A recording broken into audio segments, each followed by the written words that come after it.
All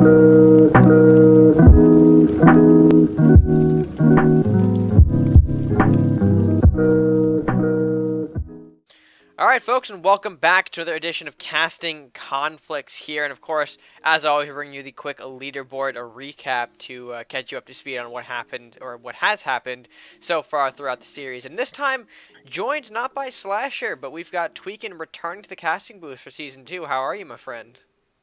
I'm doing fine. I'm doing fine. I had a little vacation time, so that was much needed. But now I'm ready to get back to work, ready to get back in the booth and start commentating on season 2. Right, and you've certainly missed a few things here. I mean, we've already started to establish a bit of the top of the pack here, if you will. Ooj and Dolphin taking 2 O's, Alan taking a 2-1, and Beastly, Helios, and Jay all falling a set. So really starting to see some formation here of the leaderboard and to see where people end up. And we still actually have a lot left to go, and that brings us to, of course, today's matchup. Jump versus DeathsAdvocate. Tweakin, it's going to be an interesting one. That is to say for sure. Yeah. Just looking at some of these decks, we can start with Death's deck. He's opting to go with, a traditional spam green-red deck with some undead units, and then we see Raka, the big play here. Running 2 copies, doesn't want to, stack his deck too heavy with 3 copies. He wants to, make sure that he has some mid to early game units in which he has, the likes of Faithful Drake, Rat Hovels, Unholy Altar. If you're running a Raka deck, Acolyte, that is a huge card to play just because you're able to, push that unit up, hit a unit, and then spawn a undead unit right next to it, and then push 2 space even further, making it so that you could possibly have that 4 damage hit everything in the back where, if you don't have Acolyte, it's going to be pretty hard to reach that spot. Just looking at the deck, it's a really balanced deck. You got some early game units with Faithful Drake, you got the Rat Hovel, you got the Acolyte, you got the Unholy Altar. Mid game, you're looking at Vampire, which is good for lifesteal. So you don't really need to have that many mid games because you have Vampire with the lifesteal, and you can easily play him more defensively, or you can easily play him more offensively. You got the likes of Necromancer to buff up everything, Unholy Altar, the Vampire, and all that. And he's also running Mercenary Execution and Dagger Storm to help with some removal. You got Mordok here, Dragon's Fire, Armory, Blacksmith. So it's a pretty well-rounded deck. I think if he's able to get his Rat Hovels and Unholy Altars down, he should be able to kind of just stall up into the point where he can get a Raka and just get a big Raka bomb. But it's just going to be the case of whether he can find those Rat Hovels and Unholy Altars, and when in that point in the match is he going to draw those. Right. And I mean, really, I think that's what's going to carry him through the game here, is just getting that spawner control. Because when you look at the other side here on jumps, seems to be running sort of the green-white scope shenanigans here. You got Southport, Wizard, Dwarven Scope, and really the only back row removal that's more immediate is going to be Centaur for him. I mean, like, the Wizard and Cannoneer, yes, if they can get scoped up and if they can become scary, there'll probably be enough back row removal for jump going through the matchup. But I think Centaur's his only immediate option here to deal with those spawners. So I think Death's big chances here in this match lies in its spawner control, establishing those spawners, and then just building up to drop the big Raka Bomb. Because, we all know Raka Bomb's absolutely devastating when played correctly. And I think Death has a pretty good chance of pulling that off here. So I'm excited to say. Exactly. I'm sure when Death immediately jumps to the match and he sees that he's not up against Vikings, he's going to be, licking his chops right now, because when you have so many buff units, you got 3 copies of Armory, 3 copies of Rat Hovels, Unholy Altar, Blacksmith, Necromancer. That's going to take up a lot of the back spawns, and it's going to be very easy if, you're up against an opponent to just rush down, play a Frozen Pillar, and then you can say goodbye to all those buildings in the back by just a Chain Lightning. So it's going to be very good for him to see that he's going up against, Druids and Pirates. You still got to worry about the companions, but yeah, it's weird that Jump just decided to run with 3 copies of Centaurs. You don't see Spiny, and I wonder if he's just nervous that the 2 damage isn't going to be enough to warrant a spot with Spiny. But then you got to question if that's an issue. Why is he running 3 copies of Blacksmith and Fat Bards and 3 copies of Armory?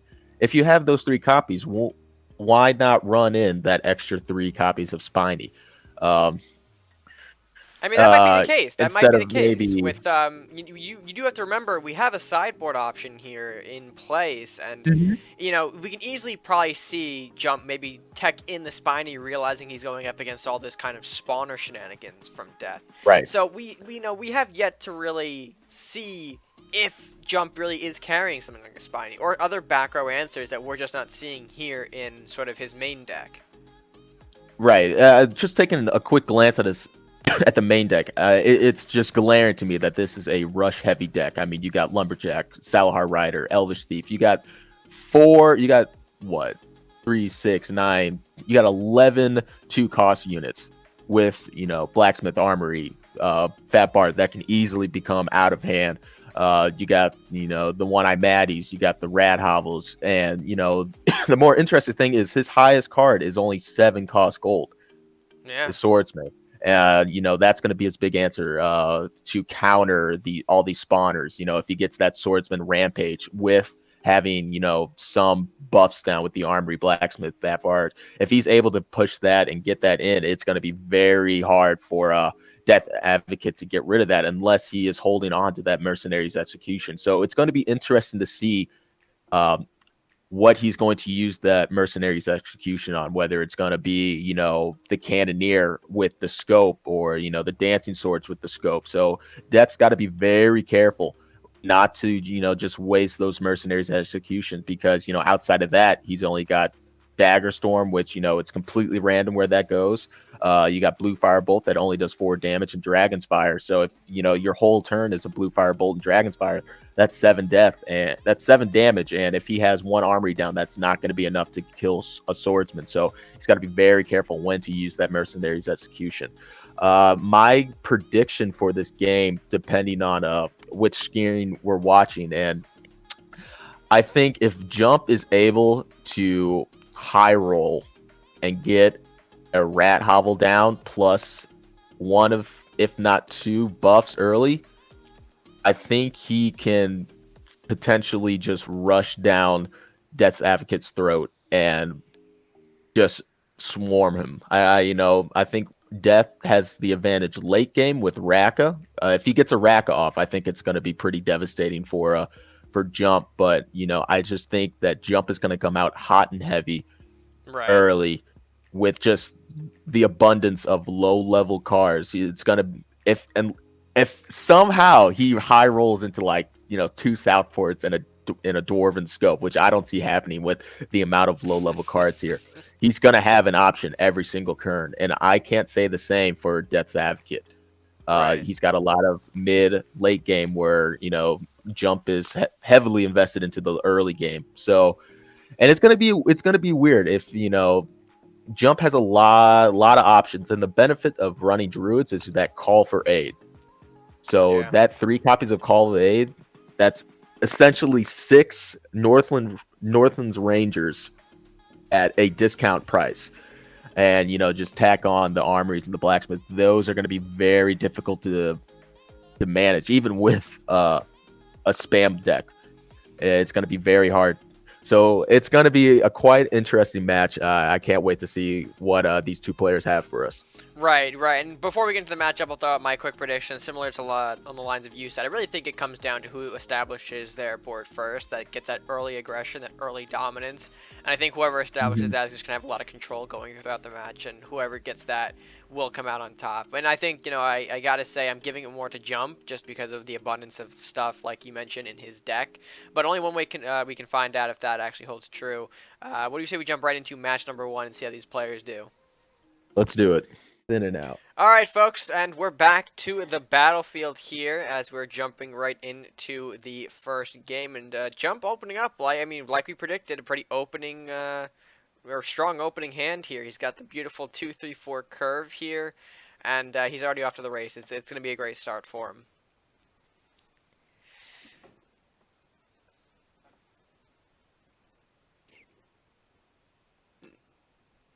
as we await the next play from Oh DA. yeah, I mean we have we have a buff already in his hand.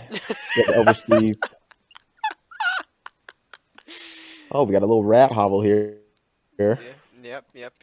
You good over there, by the way, Okay. Tweaking? You I thought you were gonna cover for me, but that's all right. That's all right. No, no, No. no, no, no, no. We're struggling here right now with the Wi-Fi. So apologize to the people who are watching. Uh,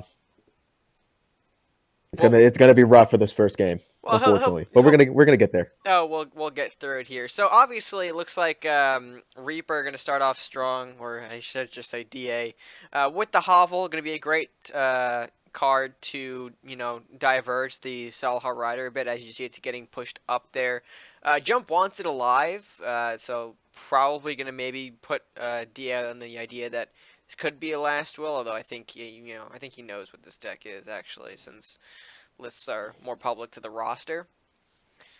But interesting how he just kind of pulled it away. It's still kind of aggressive, but Hmm. not he doesn't want to lose the rider yet, and that's why I think he put it up there to avoid that spawning.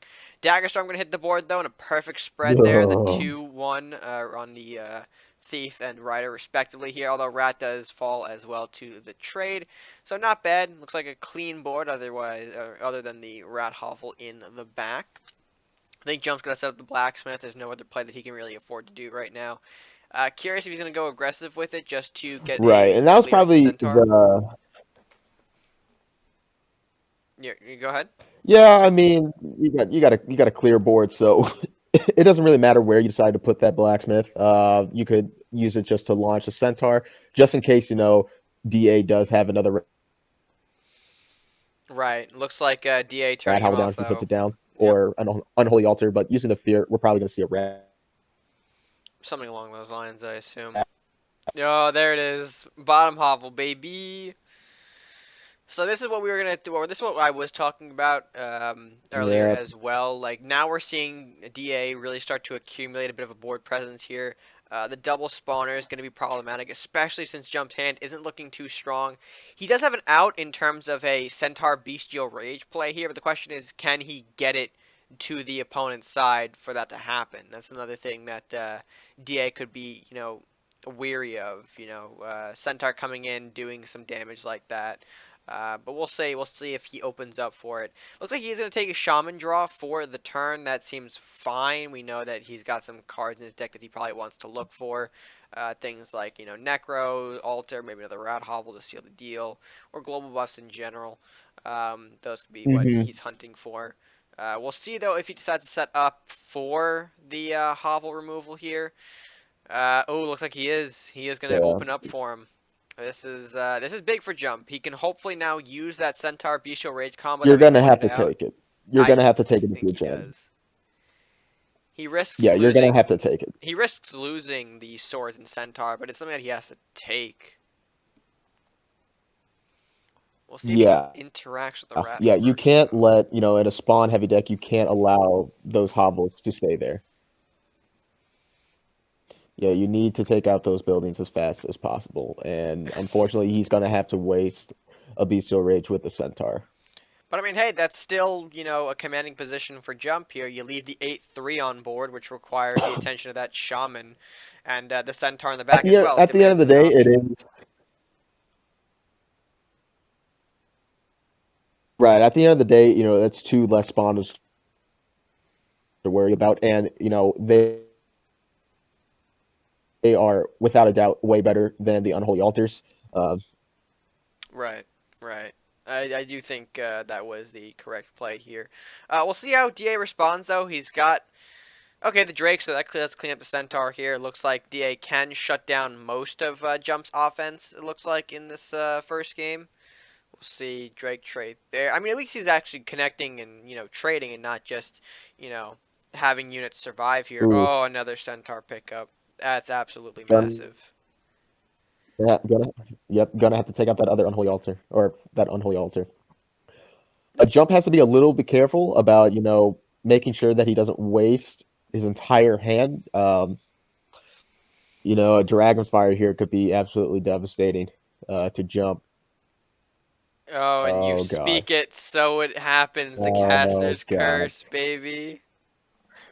Jump really needs to top deck one of his Call for South aids. ports, call for aid, something Oh, swordsman big here. not Swordsman, that'll do it. That'll get bad. the job done. It would, but I mean, also, eh, I don't know. Not I feel like there are not better bad, but options. with how yes, but with how heavy of an early game deck Jump has, this is an issue. When you run out of cards early, when you're having to dump your hand to take out those buildings, uh, you need to. It's kind of hard to top deck those, those more Yeah. costly gold and those more powerful units. So we're gonna see Shaman hit the board once again for I assume probably more draw. Ideal if had DA had a fear in the chamber to push away the swordsman for a bit. But the lack of immediate play kind of tells me otherwise, and that's kind of concerning. Acolyte the card for turn. Okay, not bad, but now swordsman If hits he the gets a board. rampage here, oh, yep, okay, armory. Alright, I mean Armory is still a pretty Uh, disgusting card for this, because now Jump can effectively just plop it down. Yep, right there we go. Uh, mhm. a little stream lag, but it's getting to the point here. As Swordsman did connect to face, that does deal a whopping 5 damage. The Salahar router come out as a little extra incentive. It does, so Jump does go for the hand unload here and just hope that whatever he's got on the board can get the job done. And we are still If quite a Reaper ways away from has, Rakanov. yeah, if Reaper has a Mercenaries execution, he needs to play it now, or he is unfortunately on a timer right now. Depending on what he has in his deck, yeah, he has Mordok, he has Necromancer, um, but you got to be careful with that swordsman. That 5 damage on face. If he effectively can't get rid of it in 2 attacks with what he's got in hand and on board, that can be game over. I mean, the Acolyte can get away with, doing a point, since it's not going to trigger the Swordsman Cleave, but it's doing 5 a turn. Okay, Blue Fire going after the Armory and going after the Mhm. Swordsman. So it looks like he's going to Okay. opt to take one more swing, which is fine, and I assume get the zombie out to guard face, right? Okay, so that does seem like a fine cleanup here, but Jump, I think, still in the driver's seat when it comes to the match, and oh, the Mm, Cannoneer pull. I mean, listen, he didn't see execution last round. He's uh, got to have it this turn, or else that right. Cannoneer is doing end of game damage here. I can understand the blue firebolt on the armory, Oh but no. but I mean, was it worth the 5 damage to face with no possible way of healing? Um, Well, that is the question here. I mean, in DA's mind, he's probably thinking I could fish out an execution probably in the next turn to kind of pull myself back, but obviously that did not happen as we're seeing the Shaman play for turn. I assume he might be trying to calculate how to survive an initial Cannoneer hit, maybe put the Acolyte in front, yeah, okay, and then Necro for turn. So you're trying to create a little wall here, a wall of opportunity for Jump to hit, maybe if he wants to think something out like the whoa. Necromancer, but there's a bestial rage. Ooh. I mean, you're gonna have to hit face. Uh, I think he has to play the rage. I think he has to. He pulls his Cannoneer back, safe distance out, and force Reaper to either have the execution or surrender the game. Because you don't want to just leave the Cannoneer up there when you still have 2 bits of damage left to do. DA's deck can be explosive and pull out something like a Rakanoth and bring you up on even fronts. You have to go Rampage to bring that Cannoneer back and out of, yeah, Necromancer and Shaman's way. yeah. Now I'm guessing he's deciding whether to bring it back and call DA's bluff or hit the Acolyte. Just so even if he does have a Raka, it may not get so close to his castle. Uh, but if he kills the Acolyte, unfortunately, the Cannoneer is going to die with the Necromancer and the Shaman. Uh, And at that it's point, it's it just it's a becomes a top deck and pray that DA can't end you within 5 turns. right, right. The Cannoneer most likely is probably. You just got to pull it back. I think the play is to pull it back, call Reaper's bluff, whether he has the Raka or not. Yeah. and there was the callback to the Cannoneer. Not going to risk it, not going to kill off anything that Reaper's got on the board, and forces him at this point to either have Raka, execution, or give the game. I think that's the position we're in right now. Hmm. Whether or Only not that possible out happens. is other ways I can see. Oh, okay, that pushes up. That's saying that he does have. I mean, I don't know. I I don't don't know. know. I mean, You could last just be last doing. game, yeah, just like a moral victory. Uh, I the mean, way to be that he fair, I mean, if he pokes and generates a Rakanoth, that's gonna pretty much be. That might be DA's game, because again, Jump is in a top deck situation where he's reliant on what he pulls, and he could pull something like Wizard out of his ass, which won't help in this situation in the slightest. I don't think he has it. A fear could work. A fear could also work here. That's true. Fear could also work and give yourself another chance, but I mean, this He's positioning, body blocking. this He's body position. blocking. Jump just. Oh, okay, that's good. That's good. Mordok. Okay, that's fine too. It can survive an initial Cannoneer hit as long as Jump doesn't pull a global buff. Yep. I'm liking this position here. And swords, not the card. Actually, no, that's the card. That's gonna do it. That's gonna do it. I don't know if he sees the line, but dancing swords, flies right over, bops acolyte, and that's a clean shot to castle. So, No, because oh, the the because the he has to zombie's hit in the the. way. I'm so Yeah, yeah, dumb. yeah, I'm so yeah. dumb, bro. I'm so dumb. So what he needs to hit the Mordok, he needs to hit the Necromancer, and then hit Acolyte. the Acolyte. Yep, that's the I play. mean, Reaper he still has an out to play Raka and clear up the board, but it's a race to hit the castle to finish the castle. As soon as it hits sudden death, Reaper's it's over for Reaper. That's not gonna that's That's not gonna do it that's unless he not. has something Oh, else. Smith, Okay, Smith. okay. That's gonna clear out at least both of these units here, depending on what he wants to Make do. If the make sure you hit the Southport captain first before you sack the blacksmith. But do you sack the blacksmith? That's the You question got I was to. about to ask. That what I was about to say. Like, I think he does just to put more You need damage and more to. bodies on face. Of course, hit with the zombie first to keep your buff, and then sack it off. Yep. Yep, and he's doing just that. Yep, clearing up the board, keeping himself in the game just a bit longer here. And I think Jump at this point needs to concern himself with removing that zombie, which a lumberjack can't do on its own. It can draw into something, which was going to happen. Blacksmith, okay, that is enough. Oh, Blacksmith is just enough to get rid of the zombie here, and that's got to be the takedown. So now that should seal the game. you should, That should seal the game I think so. I because mean, this is Reaper's last turn. Oh no, he has no, no. This is his last turn. sudden death This is kicks his in. last turn. Yep. Yep. He'll probably do a bit more damage on castle for a spiritual victory, but yeah, There you that's go, that's buddy. gonna do it. I mean, it's good though that he went to sudden death. I mean, it kind of shows that DA is not a dumb player. He understands how this works, and the way he kind of blocked off the Cannoneer at one point, despite me not seeing the line initially. Okay, and the third Dragon's Fire was in Hmm. hand, so yep. Yep. A bit of a rough one for DA to start off, but definitely not a bad performance, I would say. And, yep, Jump will dump his hand too, toss the respect, and we'll go to game 2 here. But like I said, strong performance from both players here. Got to see what both decks were capable of, and we'll see how match number 2 pans out. But, Tweakin, what do you say we go into the post-match and see how that match went down? Let's do it. All right, folks, and coming in after game number 1, well fought by Jump there, pulling out the little aggression tactic to kind of put Death in a precarious position here, and it turned out quite well for him. The Cannoneer did wonders. The Centaurs removing the early spawners did absolutely massive work, and Death just being Mhm. unable to respond gave Jump, I think, the solid victory in this match.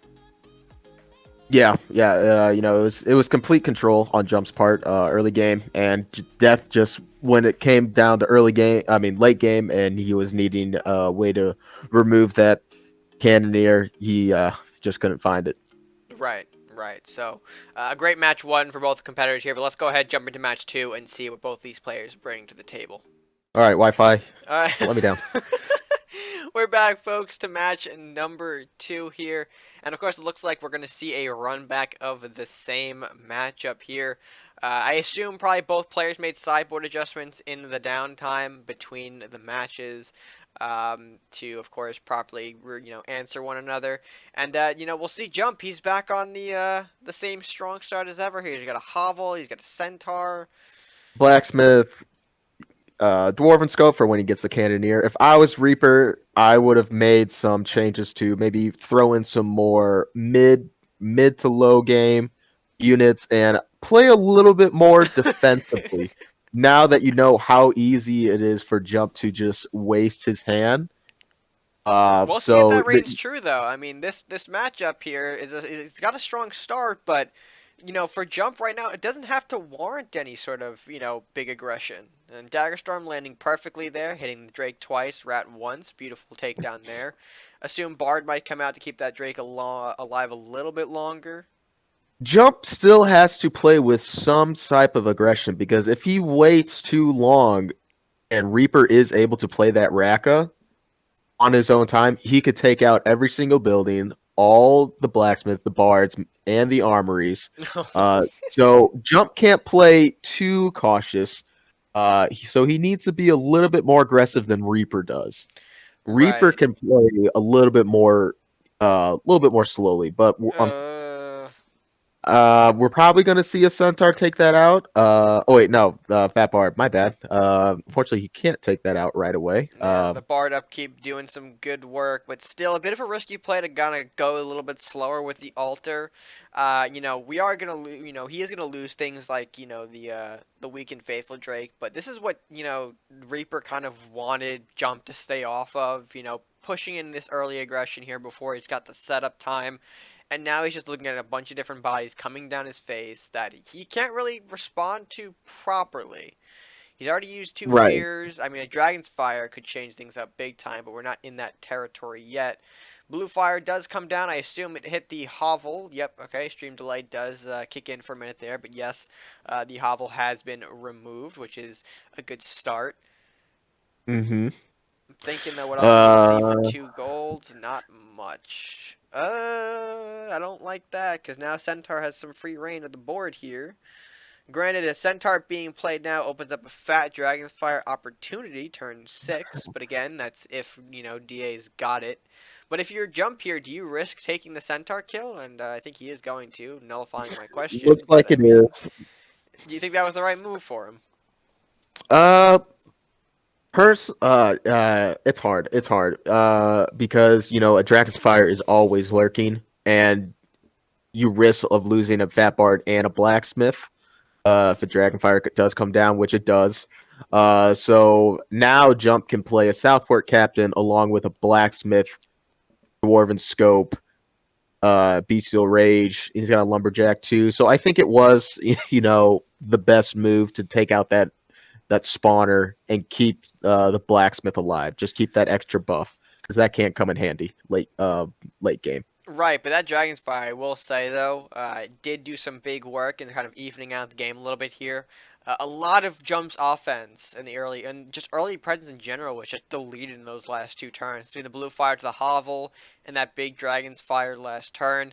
A lot of what we said Jump needed in this matchup is just gone now. A lot of the early board aggression that, he needs to kind of keep DA away from the spawner setup. I mean, he's Hmm. got it now, but, backed up by a Cannoneer. Execution could be lurking into the hand, though, so potentially could see that coming out unless DA maybe wants to bait out the Scope Rage from Jump, allow him to get a shot in to make the execution just more worth it here. He'll set up a Hovel in the meantime, which I think is fine. It gives a little bit of bait, actually, for the Cannoneer to play like a Rampage and then maybe force the Cannoneer to either, do you want to take the Hovel or do you want to run away? It's up to you. Uh, Armory's a weird choice here for as a draw. Not like it was a yeah, choice. if you're gonna play a buff, play Blacksmith Dwarven Scope. He's considering Armory. And he does. He goes for the Armory. He goes for the Rage. And probably going to see a Lumberjack come out of that. Does he want to retreat, though, or does he want to... Okay, Yeah, yep, he wants to yeah. retreat. That's what the That is a win. That is a win condition on its own right now. So now Reaper has 2 turns to find a mercenary's execution, or it's game over. And he he's has got it. it. Yep. Yep. He has it. It would have been better, honestly, if we saw more thrown onto the Cannoneer. But yeah, like you said, having that timer kind of forces Day to take the action now to keep himself in. And he's in a great position, I think. You know, us knowing Jump's hand, not the strongest right now. We can't even take the lumber draw because of that, you know, the difference in HP right there. Which again Depends on is, if Reaper body blocks with the Necromancer, which he does. So we'll probably see a blacksmith go down. Oh, oh, hello, lumber. is gonna body block with the lumber? Why not? Why not? Oh, he Doesn't. should have body blocked with the lumber. Probably gonna see a blacksmith down. It's gonna trade with the Necromancer. Depending on what he draw. Well, I mean, actually, I would wait. I would wait with the blacksmith just to see what I would draw with the lumberjack. Well, I mean, we did it anyway. We're committed to it, and we're actually considering Rat to take down. We have to go. I think definitely go for Necromancer because you're getting the draw off Yeah. Necro, not the Rat. I mean, oh, range. Yee. That'd be great if we had another range unit, which we do not. So we could probably see Jump block here with a Rider. Okay, looks like he's threatening the Necro with it, or at least thinking about it. Again, stream delay's a bit bad on this one, but I mean we're still seeing the moves play out here. Rider does go up above, so letting Rat come in, potentially baiting him into or making him, you know, weary of a Mordok. We do see an Armory come down though. That's gonna be great if the Rat wants to get rid of that Rider, which it does here. Which I think definitely if you're DA, you want to take the more controlled route. You want to Hmm. maybe force Jump off of these cards that are coming out for him. Just, you know, because he's only got 2 cards in hand. So Right. We're basically at the point where we were last match, where Jump is low on cards. He is top decking now at this point. Reaper's down in health, but he's got a little bit more to work with. He's got a draw, which will come probably next turn. not to So mention a he'll have, buff and a spawner. yeah, buff and a spawner, 2 buffs, potentially 2 buffs, and We have a yet to see spawner. Undead for that. Yep. Okay, make the.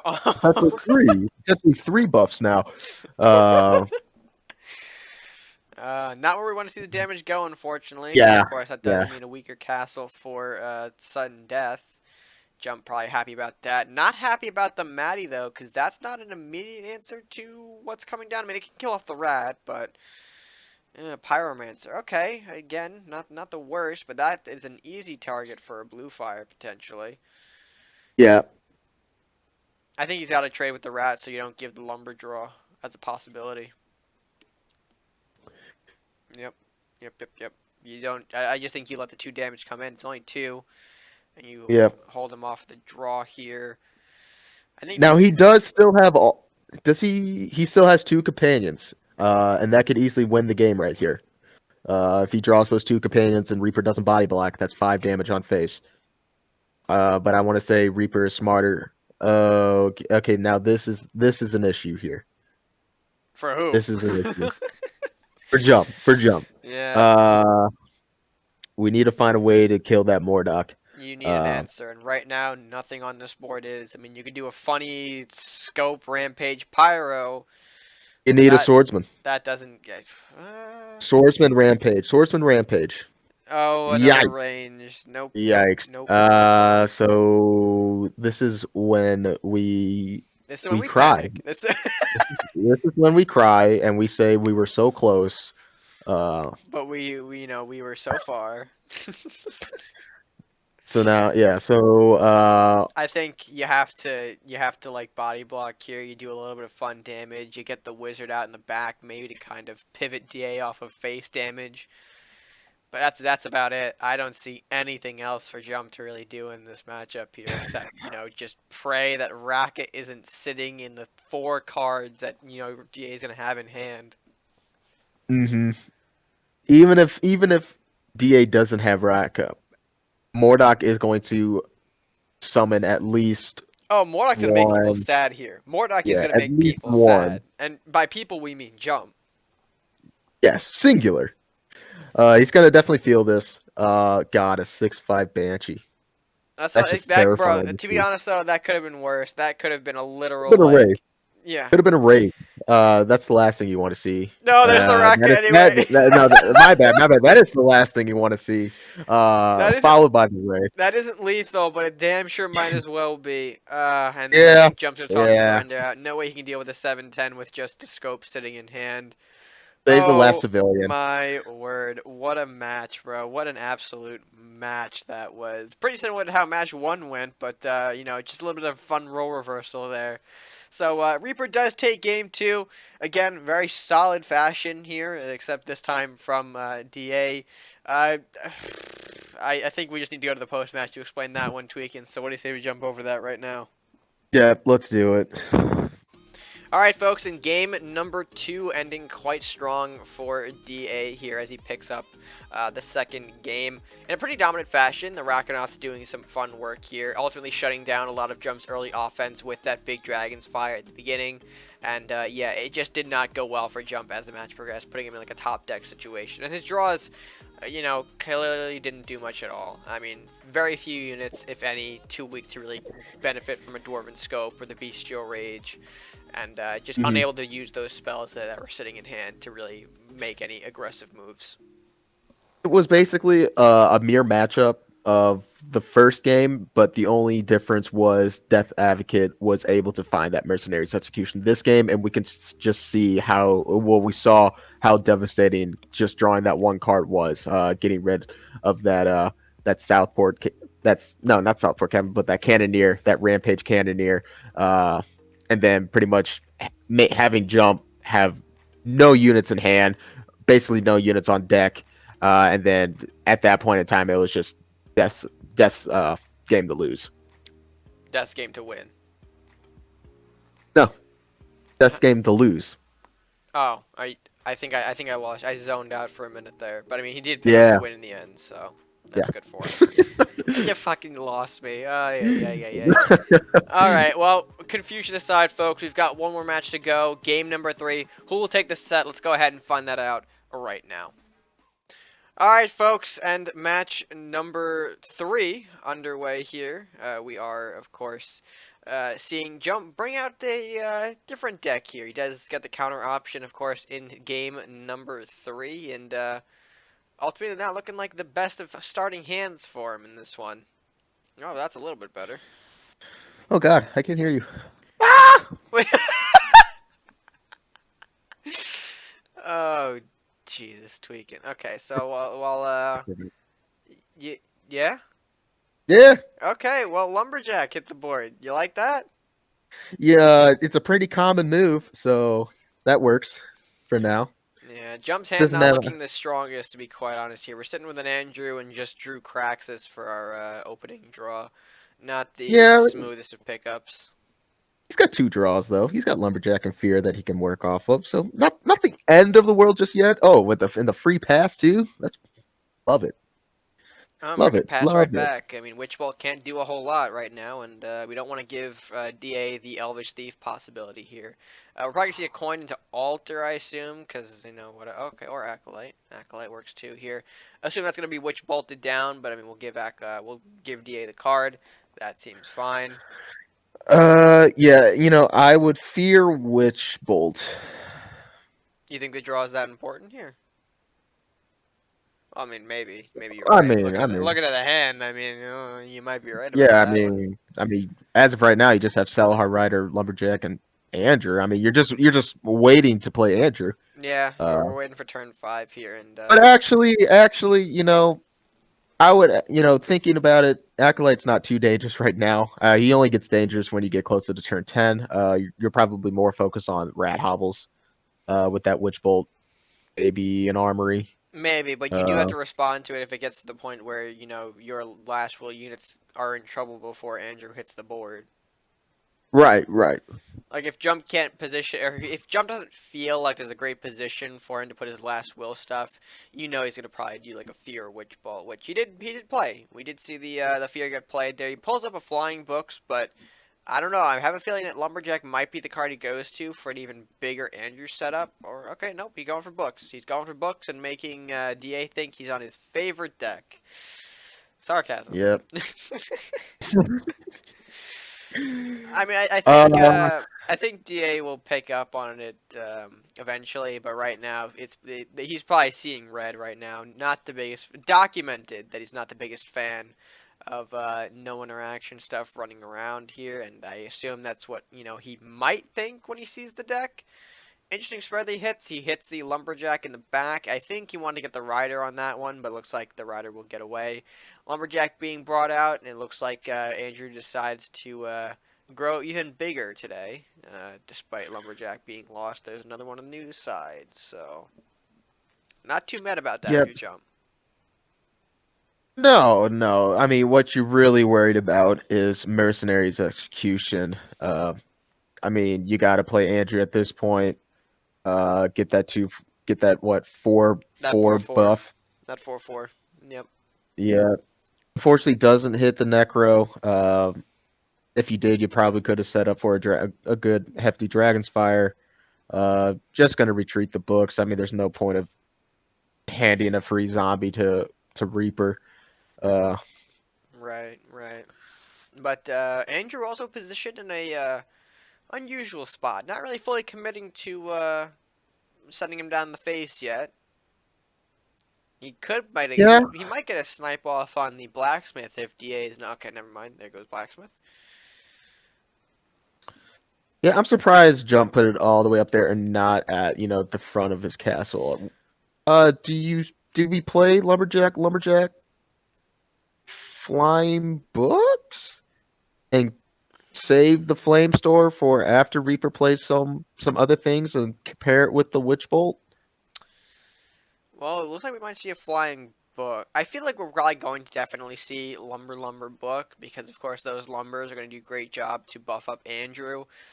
I would probably be careful just to not maybe put too much into this Andrew because of course running green and we saw last game how an execution can just ruin jump, and I fear he's on the same Right. path if he decides to just double lumber up and grow this Andrew up to bigger proportions. And he's going to place it where the Acolyte can hit Andrew for free. Maybe it was a mistake? Uh, The Acolyte? no, the position on Andrew, where the Acolyte can hit him for 3. Can he reach from that area though? I thought he needed one more space forward before he gets a cleaner mage Well, he connection. has 2 movements, so he can just move up 1, forward 1, and up 1, and he can hit Andrew. No, isn't that out of range? Or is that no? I, Okay, no, that is. I think I'm miscalculating the squares there. No, no, no. You're right. You're yeah, right. You're right. Never yeah, mind. yeah, yeah. It's like, damn, bro. I was like, I haven't been out of the game for too long. I'm sorry. I'm just But yeah, so Andrew's gonna be a 10-10. that does kind of hint though that Reaper's got some kind of answer. It has to be because if you're gonna Dragon's Fire and give him again just that much Andrew value, you gotta have some trick up your sleeve. No. You would hope, Oh but God. maybe Reaper was playing that, uh, so he can just get rid of those draws as quickly as possible, and then I don't know. I I don't I know. I I, I Maybe, hopefully, I'm praying he has it. yeah, he's got Okay, it. Why else would you thank just you. buff Andrew to that level of strength without at least having some semblance of answer? I mean, we know now that Jump is probably gonna run Kraxus down the throat and say deal with it, right? Or at least something along the lines of that much. Because I mean, why not? That's a big boy, and Deflect is a scary, scary prospect.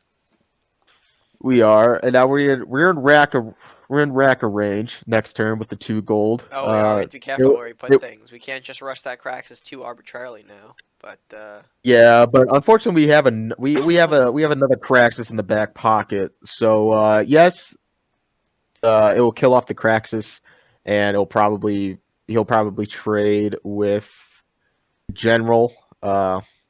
I But I mean, mean not we have enough no, birds. not necessarily. Raka doesn't actually have to interact with the Kraxus to kill it if Acolyte deals the damage first, because So 3 and that's what I 4 do mean. That's what that. I'm saying. Like when you hit the Craxus, you play the summoning, it kills off Craxus, and then you can either opt to trade with the Grendel. I mean with the General or hit Castle. But going up against Crusaders and the likelihood of Jump having an Arbiters in his hand, which is probably high. Which we do, Might as yeah. well, yeah, might as well just take out the general just so he doesn't get that I think that we're free going. last will. I think we're going for Yeah, it. yeah. Yeah. Here's the Hey. Raka. Now the question is, does he want to take the damage to face or take out the general? He does go for general, which Gonna take out the general. is fine. I think what we're probably gonna see here. Actually, oh, do we see a bolt to blacksmith maybe this turn, and as well as the Craxus? He could hit the armory and it'll take out the Oh, it'll rack of the take out. blacksmith. Yeah. That too. That And too. I would fear back the Acolyte. Fear back. I wouldn't waste a wish bolt. Or just pass it. Or just pass it. I mean, I think in his -1 damage and with the chance. I mean, Da can't do another rack of play because he's not on That's the true. grind. So I think he's trying to bait Acolyte in for Craxus value. Yeah, I just don't see that happening with not the ability to summon a Raka or summon it pretty much anything.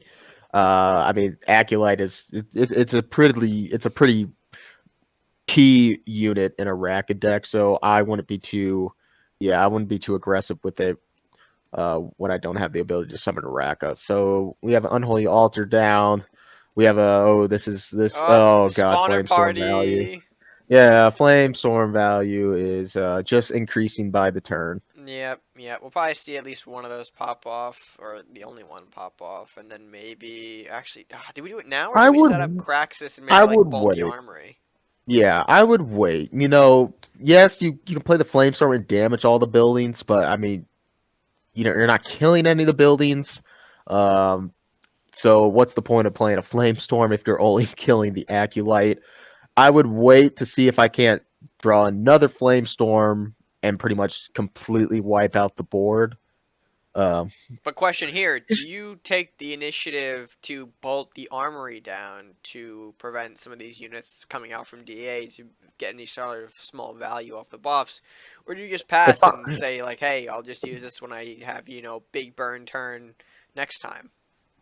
yeah, I would wait. I would wait. If I'm bolting anything at this point, I would bolt the Acolyte rather than the Armory. When they act like that, a flamestorm. It would. It would.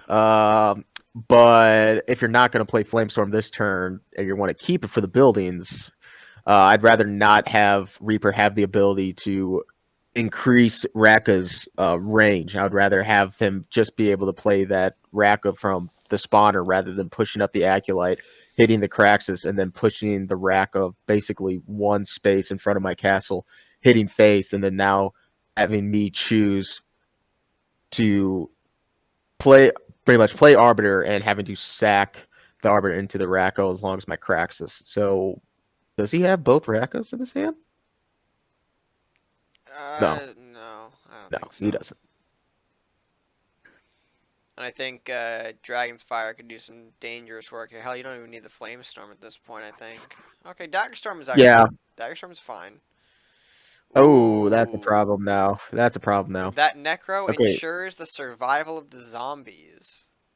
I mean, Yeah, that is about as so you would have straightforward as I can to. put it to you, folks. So we'll probably see a Witch Bolt Dragon's Fire unless you want to go for the Flamestorm, but I'd probably do the Dragon's Fire. Hit Craxus on the altar, get some draws. Hopefully we can find another Flamestorm. Craxus is good. Oh Uh, god, the two third two Craxus. dark two dark benders. That's fine. That's fine. Give you some range units. Well, now Reaper doesn't have to deal with the Uh, Craxus, because the Blade will go through the armor and kill it off. So I think he's got a bit of a reprieve here. We'll see if he can start building up back his board. Could see something. Well, we do see the Shaman for some draw, so he is cycling through some tools here. I think my hope is he that he's needs got to another keep jump. Ragnaroth. Yeah, Reaper needs to keep jump on his heels. Just because he has the ability to heal and Reaper doesn't. If Reaper allows jump to get those dark benders down, without having to, sacrifice one of them, I think jump can easily come back from being down in this position. Oh yeah, Reaper just needs to the keep health is more of like a tool, if anything. You got the Arbiter in hand right. for that, so I think what you're looking Reaper for just though, needs if you're, to. what are you looking for if you jump though? Really, like, what are you hoping to maybe put like the second flame storm maybe to clear off some of these buildings here? But like, for anything else, you trying to build back out of the Andrew? You to try and make these dark benders the win con here? Like, what are you doing? I think you're going for sudden death now. It's too late to build up an Andrew with sudden death coming in and 2 turns. You know, yes, Andrew's good, but at this point, it's just playing defensively, waiting to strike lethal with arbiters and a dark bender combination. Um, because now the game is on Reaper now. We're in sudden death mode. This favors jump with just being able to heal, and so Reaper really needs to put the pressure on. I think what he needs is Hopefully, a big burst. If he can catch jump off guard, maybe preemptively before he has a chance to use Arbiter, I think he could sneak away with something here. But again, it's about finding that, Rakanoth and finding the tools to do so. And the shamans here are, just that, digging tools to find what we want. In this case, probably something like a Rakanoth, maybe. yeah. Uh, Blue fire on the yeah. dark bender, not enough to kill it, and we're just giving away the vampire. I'm not a huge fan of this play. Okay, he's gonna use Okay. both bolts. He's committed to the bolts. Um, No, it doesn't matter, he just pulled one of our own. Although, do we want to play bolts, or do we want to... Oh, this is a choice and a half. We could see a fear to the vampire and then Craxus. you got Craxus, you got Arc General into the Taria's Fouls. You can play Dark Bender too, just get another defensive range unit out. And then play Atari's Foul wherever you want, behind the castle, down below. Maybe the rat will hit it. Maybe up one in front of the Dark Bender, a little bit more defensive. If you want to hit the Dark Bender, you're gonna have to take out that Atari's Foul. It's gonna play it Uh, on. do you think he just blocks face, or... I mean, you've got two of them. I would You got imagine two of them. I would one have played the is... first one. I would have played the first one a little bit more aggressive because you have that second one in reserve where you can put it in the back. And then do all the funny Arcanine plays. Right. Alright, Reaper's slowly building up his hand. At some point, he's going to need to rush things, and he's going to do it right now. yeah, I He's going to think I start think now's a rushing pretty everything. cool time to do so. I mean, you've got multiple bodies here. Jump can only take out a certain amount of them without, I assume, And hell, at he might some, go for General instead of Craxus to just get a reduced cost here. Vampire hits the board. Yeah, a lot of tools coming out. And but at just some point, Da knows that Jump is going to have to play Arbiters, and that is his turn. the question is So that this is a good now? time to push. Uh I mean, you play arbiters, but then what do you hit? The armory? The You can't even hit Armory. You're blocked off from the Armory. The Lumberjack's in the Oh wait, spawn yeah. space. I guess you would take out one of the vampires, but I think the better move is to dig for a burn. Yeah, you've Dig got for General, you've got dig for a Tari's burn. files. I would say start digging for a burn, and then maybe, hell, you've got Ryder to help clear up some of the tinier stuff too, like that 2/2 rat at the bottom there. Land where hmm that, see where that damage goes. Why not? Because even if you do heal arbiters, you're going to be back to square one In the next next turn turn, you just have it's just an in excuse a for you to worse get more position. cards. Yeah. Yeah. So we are So gonna dig here. Sunflower and there you go. That's why you gamble, ladies and gentlemen. yeah, That's why you gamble. that's gonna be It's going to take out the huge. arm. It's going to take out the armory. You're going to play a Salhar Rider. Hopefully, it snipes off one. Hopefully, it snipes off the back. Has he hit with the Darkbender yet? He has. He has. No, he No, he hasn't. hasn't. Not enough time though. Not enough time. Ah! Fuck. Now, if he has Raka, it's over. A fear Raka kind of just ends this game here. Not even a fear. Not even a fear. Oh, the Dragon's Fire. It does. It's Oh. so. It doesn't matter because we have Arbiter. Yeah, but that's your turn, and you're still dealing with, at this Yeah. point, two vampires, which is not ideal. Fuck. Uh. Okay, you have Witch Bolt for the Armory, maybe, if you want to get away with it. But yeah, you gotta Arbiter this turn. You could do something like maybe a cheaper Sunflower or a Bolt to follow up, but Oh and you can't even man. hit face. You can't even hit face. I mean, Does he? technically Does you he? could. Does he try Technically to you though? could because That's you have another Witch gamble Bolt. he could take. But I mean, what are you hoping to hit? I mean, next turn, another Arbiter? Yeah, it That would looks be like he. crazy. It looks Oh, like he dude, is. if Jump top decks an Arbiter next turn, I'm gonna be so bad. I'm gonna be so sad for him. Oh, Necro. Necromancer. That's a girl. I would put that vampire behind Castle if I was DA. Yep. God, where are all these vampires, dude? Count Dracula. Bro, we are at 3 at this point. All 3 have been played. Yep, and he just looks at him right in the Ah, back there and says, "Hey, yeah. deal with it, amigo." And blue firebolt. Count hits you from the Count hits you from the bacula. Oh my. Yeah. To be fair, we've got some So interesting pickups here. You've got 2 bolts potentially to use. You've got a bolt. You could definitely knock down these guys a few pegs, but the problem is you're not gonna have great follow-up after you're using all that gold. So yeah, you can take out the back wizard with a bolt and a sunflower. You can double up with the Tari's files and then play another sunflower down below. Uh, so that way you do survive unless Reaper has fear or direct damage to move the sunflower or to take out the Tari's files. That's yep. probably. So Oh, I forgot about the heal. No, but we're still good. We're still good. We're still good. no, We're I still good. think I think he banked on that. I think he was banking on the heal, or banking on the sunflower procking first. There's no way that he Oh, can. I don't. what are we doing? Come on, just plop. Oh, you don't have enough for a sunflower. That's it. That's game. Ah! Yep. That's game. That's game. There's no way I for did. him. I know that flew I past in a bit of a stream delay here, but yeah, Yeah. he. I need to review and see because there was a lot of moves that he needed to do in the correct order, and I'm not sure if he had enough gold, but I would have to look back at the video to see because there was like you needed to do like 5 or 6 moves in order to body block safely. Right. So And with that unfortunately, being with Jump being being as slow of as not slow but a very methodical player, that does not work for his play style. right. So with that being said, folks, a bit of a longer one here to close off this episode. All right, folks, and welcome back. Game number 3 wrapped up in the books here, and Death does take the set win over Jump here. Jump tried to switch it up a bit, throwing in the last will to kind of counteract a lot of the altar setup that, or the spawner setup, excuse me, that Death had. Ultimately not working out in his favor, though. Of course, the draws didn't work out.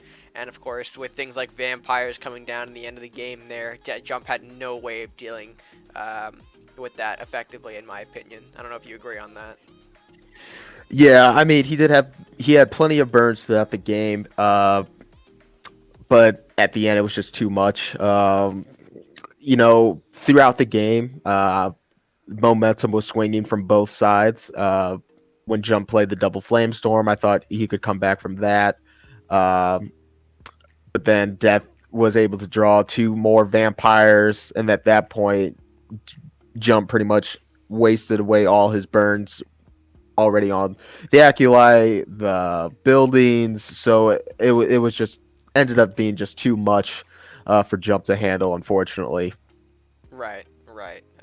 But I mean, with that being said, overall a great series from both competitors here, and we'll take you over to their game interviews, which I did retract. That is now a thing that we put in the video. So game interviews. Let's go ahead, or player interviews. Let's go ahead and get to them right now. I'm losing my words. Alright, and back after that grueling 3-game series. Boys, you certainly took your sweet time. I think the audience, I don't know if they appreciate you or are gone by now, but regardless, 3 matches, 3 well-played matches, and, Death, the series going to you, I believe, right? Yeah, I Yeah. think I've got my head on straight. How do you feel taking the first set win here for your season 2? It was fun. We had some lightning fast matches and turns, and I am not being facetious. For that deck and for both of the players at the table, Yeah. really fast. But talk us through, that whole three-match series from your perspective. You decided to go with, the same deck all the way through, despite having the counter pick game two. I personally know your reason, but I mean, if you want to go ahead and explain that reasoning to the Well, people. my reason is sort of simple. It's mostly because I misunderstood the format. I thought the format meant there was going to be no counterpicking, and so you were just sort of stuck with the deck you had with maybe a sideboard. So when I saw that, I'm like, alright, well, I'm just going to pick like my best deck that is just good against everything, and I don't really need to worry about counterpicking, so it'll be good versus everything. And I then got dropped into the match and was like, okay, you can go play whatever you want now. I'm like, I have not devoted enough time to thinking about this, so I'm just going to play it again because I'm confident in it anyways. All right, and that confidence paid off for you, though. I mean, you made, I believe, a few adjustments here. You don't got to specify them, obviously. You've got a couple more matches ahead of you, but I didn't change anything. oh The sideboard is for fringe cases that can give the deck trouble. right. So, I mean, overall, though, I think the deck did prove its worth. It did do well, and it took down the other side. Hi, Jump. How you doing? You doing all right? Hey, yeah, no, it was fun matches. I enjoyed it. Right. Even though it's a loss, it's okay. No, I mean, I think for the first two, I think you definitely held a more dominant position. It's just, the unfortunate actions of death in game two really put a stop to it. We mentioned, I think you just kind of needed to build up your board a bit quicker if you were to get the win of the match, which you kind of did in game two. Unfortunately, the Dragon's Fire clears it off, puts you at square one, and things kind of start to go a bit more in the downhill direction. But overall, I thought you had a strong chance in game two and a strong showing for sure in game one. Yeah, I thought I held up all right in game three too. It was just not quite enough to pull out the win. Right.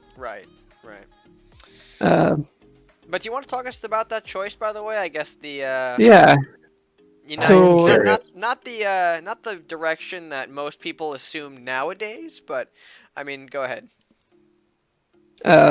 He has a deck. Well, you saw it in the first two matches. Runs a lot of buildings, Rat Hovel, Unholy Altar, Armory, some key cards that you wanted to delete, Blacksmith, the Acolyte, Mordock, that sort of thing. Even Necromancer's in there. So I just wanted lots of options to delete things like that. The Centaurs weren't quite enough to do it, even if they have Bestial Rage. So I switched to the Warlocks. And I mean, I could pull out no interactions if I felt like making that deck, but I don't think it's a fun deck to play. You respect your opponent, is what you want to say. I respect everyone who plays this game, other than those who play no interactions and Mystic Rats. My man! Mystic Rats, I think, are a little bit worse than no interactions, but they're both pretty bad. A fun and fair deck. Anyway, yeah. I wanted some burn in there, so I put some burn in there. It didn't quite work out in the end. I wish I had a little bit more momentum. He was able to deal with I think the turning point of the game was he pulled out Daggerstorm right when I had my boy, did I get perfect procs on the Daggerstorm every single time I played it in all of their games. I'm like, throughout the whole wow. series too. And then on the Craxus at the end there, where it's untargetable, so he's not afraid of Mercenary's Execution. He's hardly afraid of Dragon's Fire, not afraid of Blue Fire. And he was in the perfect position, and then not quite enough to beat the Daggerstorm.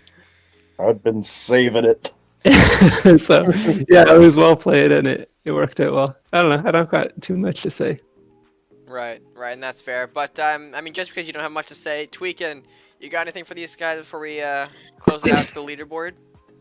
Oh man, no, they both played really well. You can't really do much more than what they did. I didn't think they had, that many mistakes or any mistakes at all. thought it was a pretty well-rounded match for the both Oh, of there were mistakes. Bonus points if you can type those into the comments below. Yes, a whole paragraph, please. Please make my video likable in the YouTube algorithm. Please. But with that being said, folks, we're going to throw it out to the leaderboard and, of course, give you the preview of the next match. So let's go ahead and jump right to that.